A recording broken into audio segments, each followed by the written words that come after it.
And of course, I think one of the other things to point out is that Native people didn't give up. When you talk to tribal folks today in California, a lot of the times, what they want you to know is that their ancestors didn't kind of just take it, right? That they stood up for themselves. And we see this in the missions. Here at Santa Clara, Native people, there's all throughout the entire period, Mission Santa Clara was founded in 1777, so we can see resistance in the records at different points. But especially in the later years, there were some pretty big rebellions. There was a fellow named Pomponio who led raids against Santa Clara and San Jose and San Francisco throughout the early 1820s from his cave over on the coast that some of my colleagues here have been working on identifying. At Mission San Jose and Santa Clara in the late 1820s, there were two men, Stanislao from Mission San Jose and Cipriano from here at Santa Clara, that led a huge multi-year revolt where people fled the missions and set up out in the San Joaquin River Valley and resisted many military attempts to bring them back into the missions. And then late in the mission period, all the way into the late 1830s, there was another revolt, a fellow named Yoshkalo, who this one is not as well documented in the historical record, but we think led a revolt against Mission Santa Clara and fled out into what's today Los Gatos with a whole bunch of people from the mission. So we know from these records that people, were taking up arms literally against the missions in many cases. In other instances, people worked within the colonial system to try to get what was rightfully theirs. So the missions here in California, you may remember from fourth grade if you grew up here, they were officially what's called secularized in the mid-1830s, and that just meant that they turned into parish churches. The native population, some people, especially those from the San Joaquin Valley in the Sacramento River Delta, went home. They left. But Ohlone people stayed because this was their homeland. And we can see here at Santa Clara, at Mission San Jose and Mission San Francisco, there were not as many formal land grants. But here at Santa Clara, there were 5 that went to Ohlone men. And what's interesting is that when you look at where these were located and you look at who was given the land grant, almost always they correspond exactly to where those people had grown up or where their parents had grown up. So kind of the most famous example is Inigo. That's the gentleman in the picture there. He was baptized here, I believe, in 1781 as a young man. He was originally from Mountain View, around Moffett Field, and he's lived through the entire mission period here. He suffered tremendous losses. I think 11 out of his 13 children died before adulthood, and lost several wives. But he survived, and in the 1830s and 40s, he moved back to his home village there where Moffett Field is today, and was officially granted that by the Mexican government in 1844, Rancho Pasolmi, which was mentioned earlier in the land acknowledgement. And so, it's really telling, I think, that these men went back to the same places where they were from. And even we can see this in the men and women who ended up working at those ranchos. Those colonists that took the land often relied on native labor. And when we know who those people were at those different ranches, oftentimes it's people that were from those same areas originally. So people wanted to have those connections to their land. And of course, you'll hear a lot about this in the coming presentations.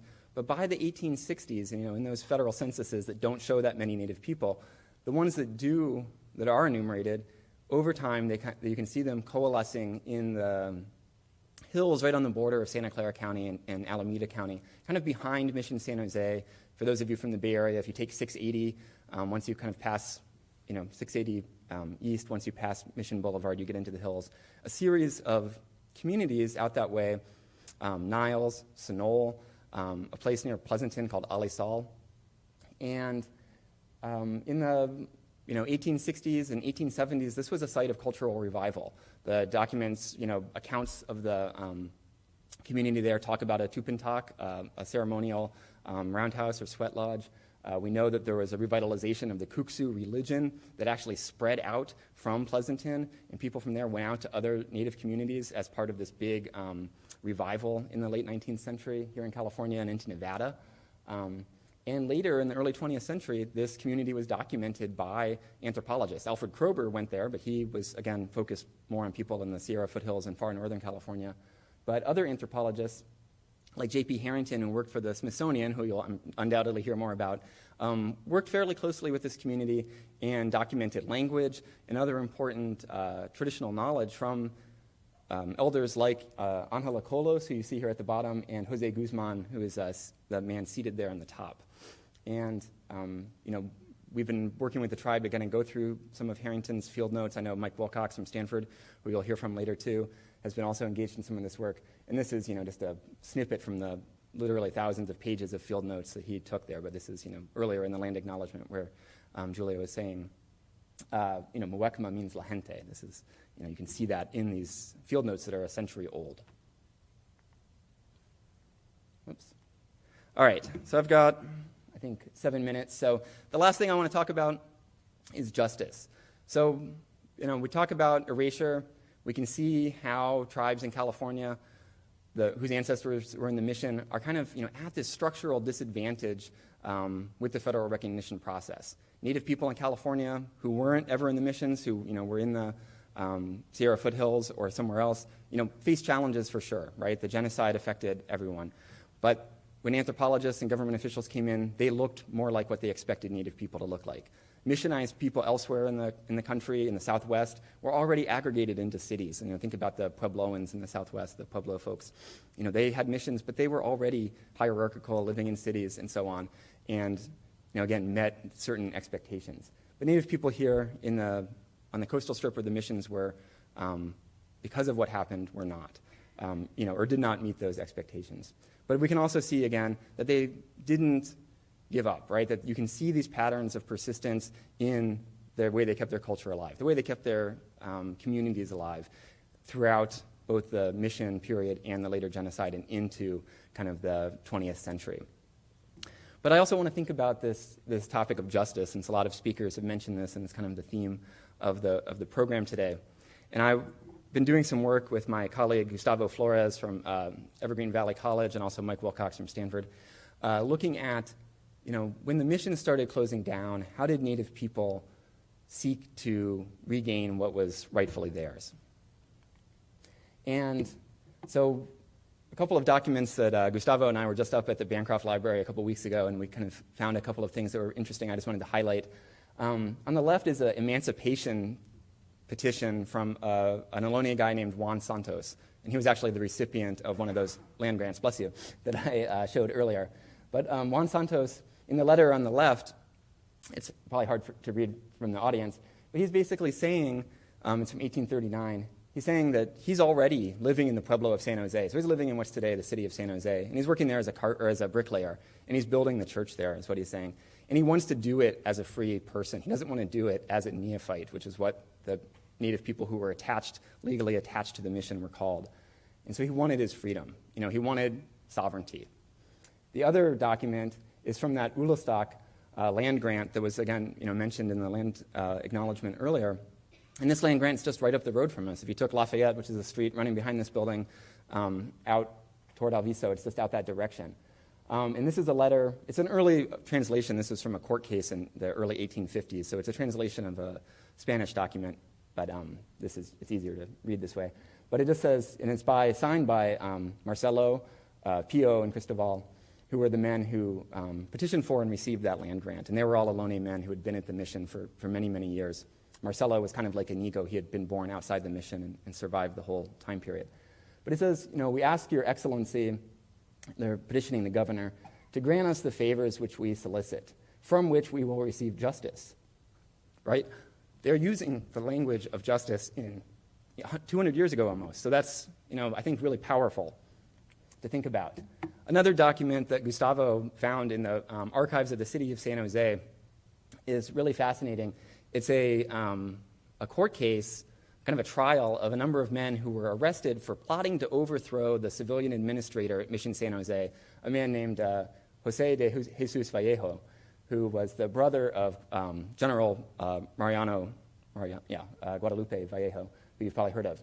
And so as the missions were shutting down in that process of secularization, a civilian administrator was appointed to take care of the missions.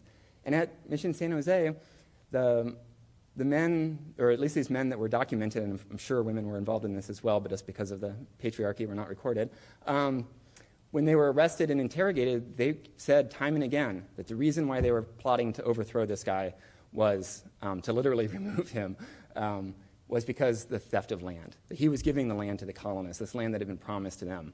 And so when we look at who these guys were, there are 17 of them, and we're still working through some of the genealogy here, but these names stand out, and they stand out for these reasons. This guy, one of the ringleaders, Zenon, his native name was Pacha.